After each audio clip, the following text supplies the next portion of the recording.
2014లో రాష్ట్ర విభజన జరిగాక రాష్ట్రంలో మొదటిసారి ఎన్నికలు జరిగినాయి. ఆ టైంలో వైఎస్ఆర్ కాంగ్రెస్ పార్టీ ప్రతిపక్ష పాత్రలో ఉంది. తెలుగుదేశం అధికార పక్షంలో ఉంది. కోటంరెడ్డి శ్రీధర్ రెడ్డి నెల్లూరు ఎమ్మెల్యే. అప్పుడు నెల్లూరు నుంచి వైసీపీ తరపున గెలిచారు. వివిధ పథకాలకు సంబంధించి ఆ ప్రాంతంలో రోడ్ల గురించినో, కాలువల గురించినో అడిగితే అప్పుడు ప్రభుత్వం పట్టించుకోలేదని నే నీళ్లలో నుంచుని దీక్షలు ఇట్లాంటివి కూడా చేశారు. ఆ పట్టించుకోకపోవడం మీదన ఆగ్రహించినటువంటి ప్రజలని సంతృప్తిపరుస్తూ మన ప్రభుత్వం రాబోతుంది 2019లో అధికారంలోకి రాగానే అవన్నీ చేస్తానని చెప్పారు. రెండోసారి 2019లో భారీ మెజార్టీతో గెలుపొందారు. అయితే ఆ తర్వాతన ఇక మన పార్టీ మనం జగన్ వెనకాలే ఉన్నాం కదా అని ఆయన ఆశ పెట్టుకుంటే ఏ పథకానికి ఏది అడిగినా సరే డబ్బులు జగనేమో శాంక్షన్ చేసినట్టు సంతకం పెడతారు.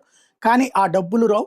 ఆ విషయాన్ని అప్పుడున్నటువంటి సీఎంఓ అధికారులను అడిగితే తిప్పడం తప్పించి ఏమీ జరగలేదని విసిగి